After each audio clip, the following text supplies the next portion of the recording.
We zijn hier bij Stanley Meyer, nu buiten zijn garage. En we hebben net zijn water-powered auto naar buiten gereden. Waar er nu wat over gediscussieerd wordt. En er zijn dingen aan gewijzigd en zo. Dus hij kan op het moment niet lopen, maar we mogen hem dus wel helemaal bekijken.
Just explaining how this thing Go ahead. does. Yeah, can you zoom in back in here?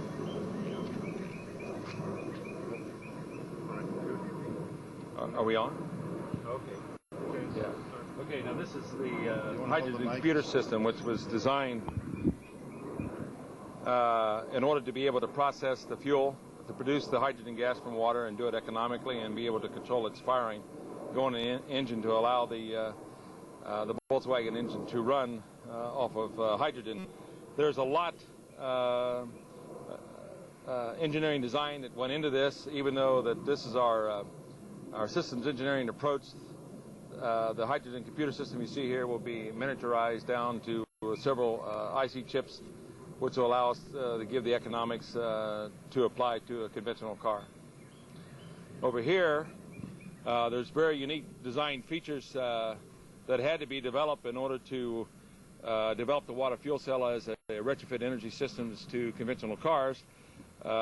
We had to go ahead and develop the laser, what we call the laser distributor, as you see right here, which is put between the conventional rotor cap and that of the rotor assembly. And primarily what this does, this sets up the electronic signals that goes back and triggers the computer system in order to allow the car to run successfully on hydrogen. In order to run this engine off of water, we've also had to learn the ability to adjust the burn rate of hydrogen to co-equal the fossil fuels. We did this by simply now pulling off a portion of the exhaust gas that's coming from the engine, as you see through this tube here, that's going through this electronic regulator that's hooked up to the hydrogen computer. And basically what's happening is that as the ambient air is going into the engine and going through the burning process, it produces the non-combustible gases that retards the speed by which the oxygen atom unites to hydrogen and bring on gas ignition. So by simply using the non-combustible gases coming from the exhaust of the engine, we now modulate and control the speed by which that oxygen unites with the hydrogen, and therefore we are adjusting the burn rate of hydrogen to co-equal that of gasoline or fossil fuels or even diesel fuel. And that gave us the #1 retrofit capabilities of retrofitting the water fuel cell technology to an existing engine. And we do this electronically. The unit that you see right here, we call this a gas processor. And basically what we're doing is we're ionizing the ambient air gases that is now going into the process. And this allows us to trigger and use the hydrogen fracturing technology and tapping into a higher energy yield coming from the hydrogen. The unit you see right here, this is referred to as a resonant cavity. Water is now fed into the resonant cavity through this water tank, and as such, we now expose the water to a very high intense pulse voltage field and restrict the amps, and therefore the electrical polarization process now allows us to release the hydrogen economically from water. And by attenuating the voltage field, the amplitude of the voltage field, we now can control the rate of the production of the hydrogen gas on demand. So this is what's referred to as a constant demand generator. We also now extend or allow the voltage amplitude to increase even to a higher level and allow the water atoms to go into an ionization state, which gives us the ability even to produce a higher energy yield by producing more hydrogen gas on demand. So the fuel now coming from the water through the electrical polarization process going into resonance meaning that we're actually tuning into the dielectric properties of water, and it allows us to reduce amps down, flow down to a minimum, and allow voltage to take over that disassociates the water molecule on demand. And those fuel gases are now coming through this electronic injector system as you see here. So basically we're now feeding the ionized air from the gas processor. We're now also taking the water fuel gases that are now coming from ordinary water. We are now mixing it with the non-combustible gases and the ambient air gases and regulating those control of the fluid mediums or for fluid mediums. And as a result, now we can tune in and allow this engine to run off of natural water. This system's approach, this particular unit here is referred to as the VIC, or the voltage intensified circuit technology. This is being miniaturized down to a very small, lightweight system. This is demonstrated in our systems engineering approach on the technology that we can apply it to other applications, not only in the transportation area but also in industrial applications. So it was paramount that we would demonstrate and have the technology solved for design engineering, retrofitting to existing energy consuming devices, whether it's being run in an internal combustion engine or a diesel engine or hook it to an industrial process. So all of these design interfacing technology is now being solved. We're in the latter stages of what we call the pre-engineering system, which will now allow us to miniaturize the technology once we're completed on the design applications and take it into mass production. I'll give you a classical example of this. We've also developed from this technology which we call the water fuel cell injector. And basically this injector now is a miniaturized water fuel cell or miniaturized resonant cavity. And this technology now allows us to simply replace, we can bypass this part of the system's approach and now simply replace the spark plug with the water fuel cell injector. And as a result now we can run the water up to the injector, which is now being processed and being exposed to a very high pulse voltage frequency. And as a result, as the water fuel is going into the system, then the explosion takes place inside the cylinder. Therefore, it makes this an extremely fail-safe, operable system. The cord that you see here is strictly hooks up to a very high intensity voltage pulse, and we restrict the amps to cause the electrical polarization process, which in turn the voltage amplitude now takes it and goes in the ionization state to perform the hydrogen fracturing technology.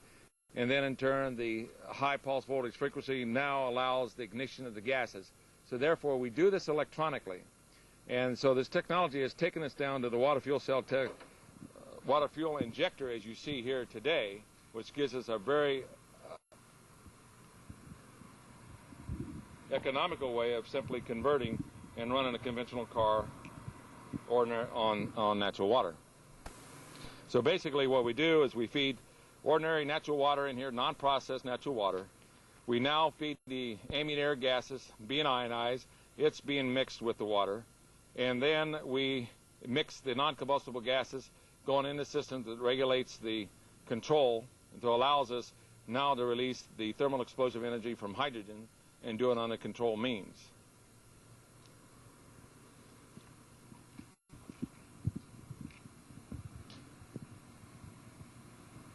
Further development on on the technology, centered around also the development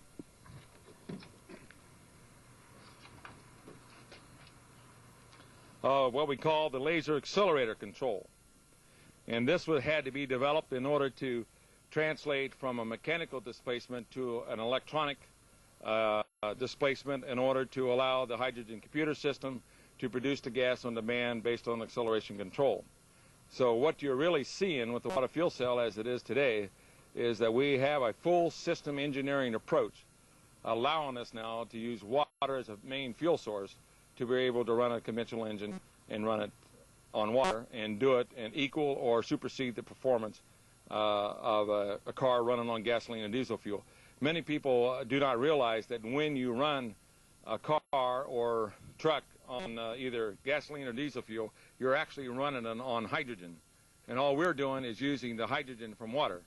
And under the National Bureau of Standards figures shows that when you use water, the energy release is roughly 2.5 times more powerful than that of gasoline. So water is a very powerful fuel. And all you needed to do was solve the answers of, number one, producing the hydrogen economically, controlling it on demand, being able to adjust the burn rate of hydrogen and gas to co-equal the fossil fuels, and the third one was to be able to transport it without spark ignition. And we've solved all of these problems on the design engineering, and of course the water fuel injector, as I've shown you, now gives us the abilities to transport the water directly to the fuel injector, which is now going into the voltage zones, which now is performing the electrical polarization process that goes and triggers the hydrogen fracturing technology, but it's doing it inside the engine. So we all know that natural water is very stable, and therefore it becomes a very fail-safe operable system, as we pointed out earlier. Yeah, we talked about that. You mentioned something about that? Yeah, yeah.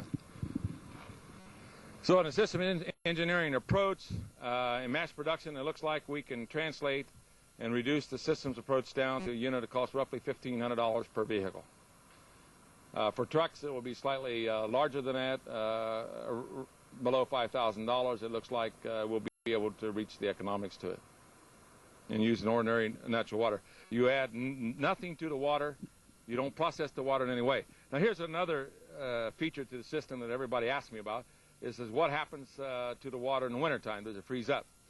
Well, part of our technology was in the areas of development what we call a steam resonator. Now, since the unlike atoms take on opposite electrical charges, we simply use another part of our technology to restrict the analog voltage to take over, and therefore we agitate the water molecules, which in turn generates kinetic energy, which in turn heats the water. Now, this is phenomenal in the fact we consume very little electrical energy in order to heat the water. So there are very far-ranging advantages and features to the technology, ranging even in the areas that we now have a way of using voltage and by switching off amp flow and dealing with the environmental control areas. We're developing the technology in the areas of desalination of salt water.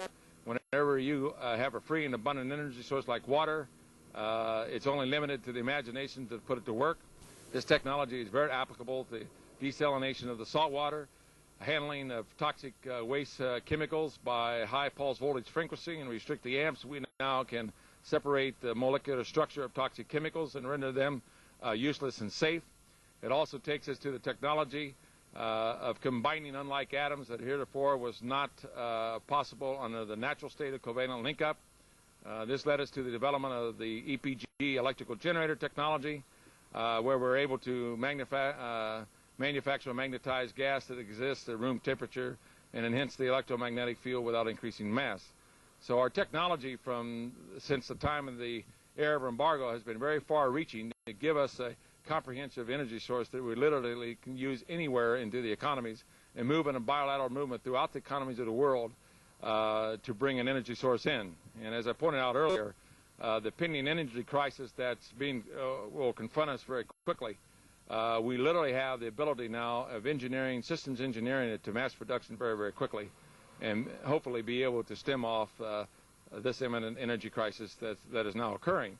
A lot of people are not aware of that Kuwait produces or manufactures the majority of aviation fuel for the world, and it's anticipated, as pointed out earlier, that it's possible as much as 20% drop in aviation fuel may occur within 6 to 8 months. If that happens, then the dominoes effect will occur, and will start to trigger an energy shortage throughout the world. The same conditions that happen in the United States is also occurring in the Arab fields, where the natural pressure in the existing oil fields are dropping. The only difference between the U.S. and the Arab fields is their pressure is dropping 3 times faster than occurred in the United States. You just can't keep pulling the oil out of the ground and expect it's going to be there forever. The hourglass effect is occurring at a more faster rate now on nuclear power plants. China's opened the doors to Western technology. 25% of the population of the world wants the same goods and services that you and I have been enjoying, and that the industrial base cannot be maintained or expand without the supply and utilization of energy, which we have very little fossil fuel left. So it's imperative that we develop the technology that we can move very quickly, and of course water was the answer to it, because water is a very free and abundant energy source. And so this technology has led us to the abilities of harnessing and using the water in this particular way, which we call the water fuel cell technology. Could you give an indication of the amount of energy stored in a gallon of water compared to a barrel of oil, for instance? Yes. As I pointed out earlier, when you separate the hydrogen and oxygen gases and go into the gas ignition process, its energy release is roughly 2.5 times that of gasoline. Now note, the reference is not 2.5 times that of fingernail polish, it's 2.5 times that of gasoline. But in the hydrogen fracturing technology, we have developed a technology, as the Lord has shown me, that by igniting the hydrogen and oxygen gases and setting up a condition by which the water molecule is prevented to form, then we now can tap into a very higher energy yield. And as a result of this, the hydrogen fracturing technology shows that we can release energy up to beyond 2.5 million barrels of oil per gallon of water and do it safely. And as I had shown you earlier, we are now preparing this technology to be retrofitted directly to a jet commander, which we plan not only to fly around the world nonstop around the equator, but turn 90 degrees and go from the North and South Pole. So it's a tremendous amount of energy source. And what we've done is found a triggering process to allow us to release this tremendous amount of energy and do it safely. So it gives us the ability to not only sustain and maintain the economies of the world, but also give us the abilities to handle the environmental pollution problems at the same time. We can't keep putting CO2 in the air and expect that the energy level is going to be there even for our plants. And we all talk about the greenhouse effect, but very few people come up with a viable answer to it. And the water fuel cell technology gives us the ability to get us. Yes. Stanley, can you explain your driving force behind spending all this money and energy developing something like this? I mean, it's cost you about 10 years of your life. Can you explain why you're doing all this and what really drives you to keep? Well, I did an analysis during the Arab embargo as to what actually occurred. I didn't pay any attention to the political leaders as to why we had an energy problem. And I realized that without a new free and abundant energy source to come into the world economy very quickly, then the world economy could collapse. So as a scientist, I have a very diversified background from research development, product development, engineering, and corporate entrepreneuring. And when I realized the problem that was confronting us, I went into my office laboratory. And as a scientist, I had always believed that there was an existence of God. It was mathematically impossible that we had derived ourselves from swamp gas. If you got to have a lot of faith, you have to have a lot of faith to believe in evolution. And so I went into my office laboratory and I said, God, I love my country. It's the greatest country in the world. If you'll help me put a power supply in the country, I'll do anything that you want me to do. And subsequently, I was like Paul on the road to Damascus. I didn't know the Lord, but once he revealed himself to me, subsequently I was filled with the Holy Spirit, and I've been exercising the power and authority of the Word of God, bringing this technology in. And many people ask me about, do I fear my life? I have learned the power of angels, and I have been protected in trying to bring this technology in. The ultimate objective is not only to stabilize the economies of the world, but if we realize any funds from the technology, it will go into world evangelization. You see, as a scientist, once truth is shown to me, truth is truth. And, of course, I got what I wanted, a ticket to go into heaven. I got filled with the Holy Spirit. And so, as a scientist, truth is truth. And I have responsibility, just as I have a responsibility to the water fuel cell technology to try to bring it out into the world, I also have the responsibilities to relate the truth of the Word of God, not only to the guy, to the next door neighbor or the guy down the block, but also relate that truth of that knowledge to every person in the world if I possibly can do it. So the ultimate objective of the water fuel cell technology really is to help set the financial base of capable of evangelizing the world. Now there's a difference between spiritual knowledge and worldly knowledge. And you can't go to the world system and ask them to help evangelize the world and spread the gospel. But you can go to a world system and give them a cheap power supply that's so economically, that'll save them economically, and then those funds will go into the world evangelization. So the water fuel cell technology, really, the ultimate objective is to accomplish the task of evangelizing the world by giving the financial abilities to do so. And that's my ultimate and prime objective. The water fuel cell will give us the abilities to do this. Can you explain, you mentioned one Bible text, Well, if you notice on my logo, you'll see Job 38, verse 22 and 23. And this is where the Lord is talking to Job, and he asks Job this question. He says, have you considered the treasures of snow, or have you considered the treasures of hell, which I have reserved against the time of trouble, against battle and war? Now, the interpretation of the scriptures are as follows. Is not snow the most beautiful part about water? That no one snowflake looks exactly the same as that of another? The treasures of snow is the characteristic and knowledge of water. The Lord knew that, in fact, that we would have and reach a very critical point in our history, that since we went on dependency of fossil fuels, the flow of fossil fuels may be disrupted. And as a result, the Lord specified that this knowledge of water would come out of time of great trouble. But he also specified that the knowledge would come out prior to two events. Okay, Sam, now that you've heard how the thing functions, you explained your background, why you're working on this thing, what do you think of possible applications, and where do you think this device can be applied, in what scale, and what's the amount of energy we can get out of it? Like you talked before about converting cars, commercial airplanes. Is there any other application you think of? Oh yes, not only is this technology applicable for all modes of transportation, but it also has application in industrial processes. During the Arab embargo, I was called in a meeting in Columbus, Ohio with the industrial leaders, and Columbia Gas System informed us that our gas was being cut off 100%. What actually were telling us that we were going out of business. And I saw some of the most richest and most powerful industrial leaders of the state popping pills, and I thought they were going to have heart attacks. Because basically without energy, you can't make a product. If you can't make a product, you can't make profit. If you can't make profits, you cannot pay your bills. So as a result, the bigger you are, the harder you fall, the faster that you would go into economic bankruptcy.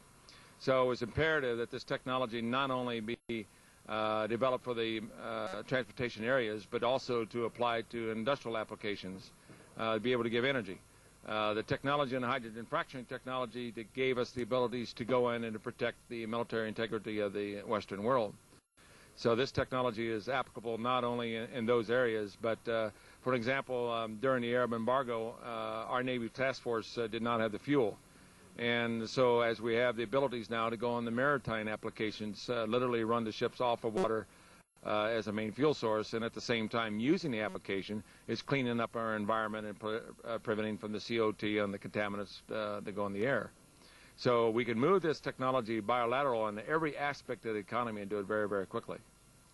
And so that leads us now into the fact that we have been developing this technology for mass production. And so once we finalize debugging of the pre-engineering unit, then we're going to translate it into a very cost-effective system by taking the technology into microchip technology, and plastic mold injection technology allows us now to move this type of technology very quickly. Matter of fact, one master mold set can produce over 11,000 units every 24 hours. That gives us abilities now to move in a bilateral movement, but to get the energy source throughout the entire world quickly, if the oil is shut off to us, either by war or by some other methods. A lot of people do not realize Saddam has the viral germ through genetic restructuring, that if he uses it, it lives off the bacteria of air and water and even of oil, and if he uses this, it's possibly that the oil could be contaminated very quickly. And if that is so, then every country in the world would be faced of shutting off the flow of oil to each of their countries. Now, without the supply of fossil fuels, within 180 to 240 days thereafter, about 1.5 billion people would be facing starvation very, very quickly because we need that flow of energy in order to maintain the industrial basis of the world. So we've designed the technology to be very flexible to use every segment of the economy and do it very quickly. So we're all in the same boat. And what we're doing is illustrating that, yes, the technology is viable. Here we do have a viable technology that we now can use water as a fuel source because water is a very free and abundant fuel source. But it's going to take you and I and the guy down the street and the people in each country to bring this technology into the marketplace to stabilize their countries. And so as a result, we are developed it under the KISS method, keep it simple, stupid, to comply with the law of economics that the guy who comes up with the cheapest way is going to win out. So by decentralizing the mass production of the system and the fabrication of the system and decentralize the installation of the system, then we should be able to move in a bilateral movement throughout all the countries of the world to get this type of technology into their countries to stabilize their economic base. If the oil is cut off by these means, or it simply is being cut off by a lack of supply of oil that's now showing. It's the same natural pressure that dropped in the airfields, as I pointed out a little earlier, is also occurring in the North Sea. The North Sea pressure has dropped by 1/3. So we all need the energy, and so therefore I feel that it's going to take the people of the world to come together and the leaders of each country to come together in one accord in order to allow this type of technology to go on to stabilize their economic basis in each respective country. Do you have any time scale for mass production set up yet? And second, do you have any organization, or are you planning an organization, international? Or? Yes, we are. I'm negotiating with many leaders of different countries of the world. But the ultimate objective is to mobilize the masses of the people in order to bring it in. This is the only way that can come in. And so as we finalize our debugging of the system and take it into mass production areas, we can do this by simply turning the technology over to many, many fabricators and people who have certain skills in the machining areas or mass production areas that will allow this type of technology to be produced very quickly. Thanks very much for this interview. Oh, my pleasure. We appreciate it very much. Thank you. You're welcome. Yeah, I'll see your red light. Auto focus is off now. Okay, go ahead. Okay, Stanley, can you give us some idea about the size of a conversion kit for a car, for instance? We see all this electronics sitting there, but I guess this is not going to be part of a future upgrade kit for a car, is it? No, basically what this was a pre-engineering unit in order to satisfy the U.S. Code of Operability on Section 35, Section 101. And it was developed as pre-engineering to show the operability of all the different operational parameters of water fuel cell. But in actuality, the entire technology you see here is really reduced down to the water fuel cell injectors you see right here. So this is the only thing that's needed for upgrading a car, or is there anything else involved? No, the water fuel cell injector, which replaces the conventional spark plug in an internal combustion engine, this is hooked up to a water tank. Basically, if you have a plastic fuel tank in your car, you simply drain out the gasoline, flush it out, fill it up with fresh water. Then the water fuel cell injector now allows the water to be transferred. The system approach allows the water to go in to the injector, which is now being processed to release the thermal exposure energy from hydrogen. The second part that's hooked up to it is what we've referred to here again as the gas processor that's ionizing the gas to allow it to come in. So basically in retrofit, all we're doing is simply tapping off the exhaust gases from the conventional engine. We're now using the gas processor to utilize the ambient air to ionize the gases, which is now mixing with the water, which now converts it to water fuel. We allow the water fuel to go into the injector that's now plugged into our replaces your spark plug and allows the engine now to run off the thermal exposure engine from hydrogen. So basically, all we're doing is taking the gasoline out of the tank, fill it up with water.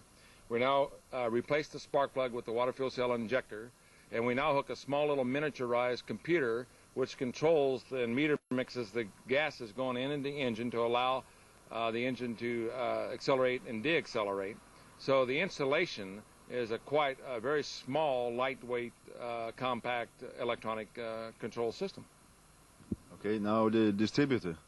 Is that going to be the same? Can I use the same distributor, or do you have a modified version, or is there anything additional to it? Can you explain about that? We do modify the distributor as it's shown over here.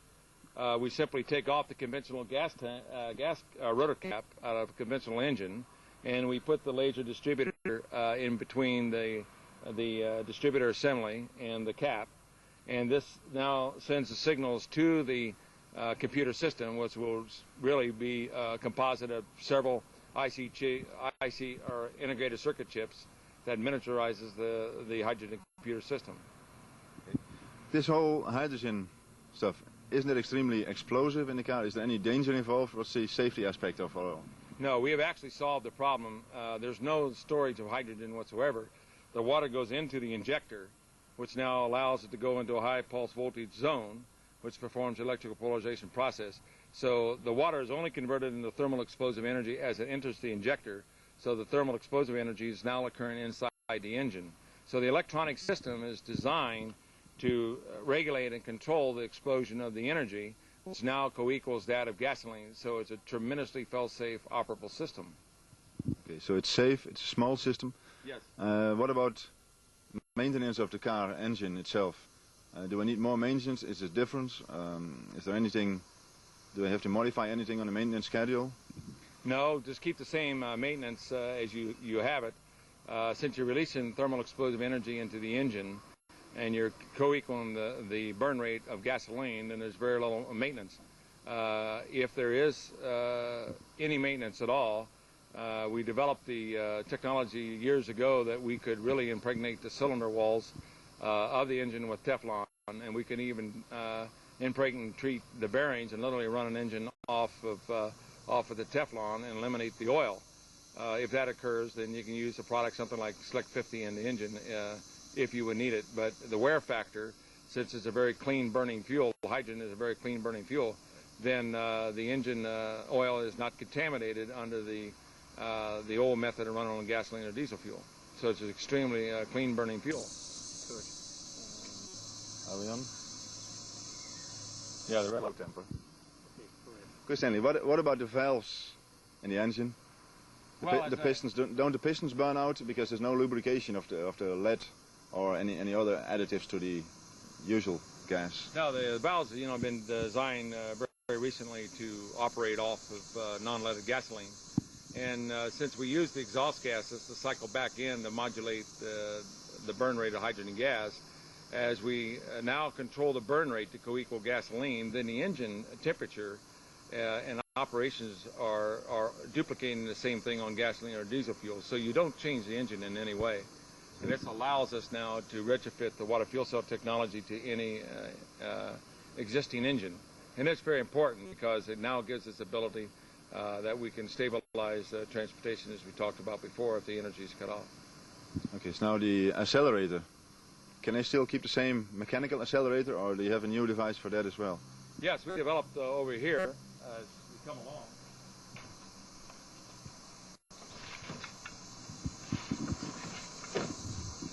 We've developed the what we call a laser accelerator, as you see right here, that simply is attached to the accelerator pedal, and it as you press the pedal down, the gas pedal down, it displaces the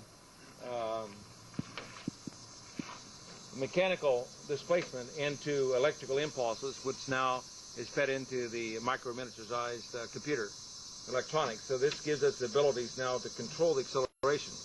This type of technology has given us the abilities to equal or supersede the performance of acceleration and deacceleration on conventional cars that's running on gasoline or diesel fuel. So the hydrogen, being 2.5 times more powerful than gasoline, gives us a tremendous amount of performance over the prior state of the art.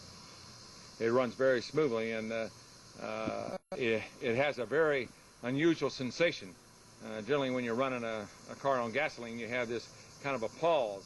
But when you're running on hydrogen, the way we're doing it, it's a constant acceleration.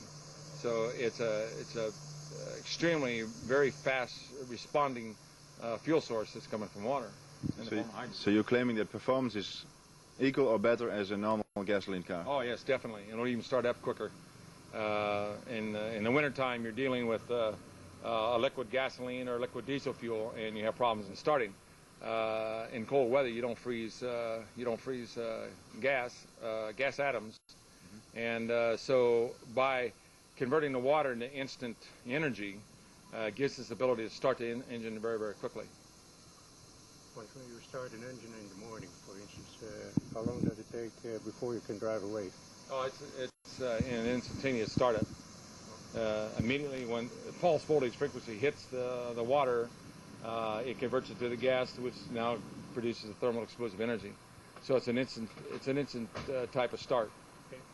The electronic circuit interfacing gives us the abilities to control and meter the amount of water that's going in on the start condition as opposed to on a run condition. So the computer automatically adjusts between the start condition and the run condition. So electronically, we have the abilities to adjust for these parameters. And the same as a conventional car, we also have the abilities to adjust for different ambient air conditions going from sea level up into the mountain ranges. So automatically, the electronic circuitry design gives us the abilities to adjust these parameters to give us a very smooth operational performance. But what about air pressure? I mean, when you go up high in the mountains, you don't use ambient air, so it has no influence on the performance of the car. No, if you come over here,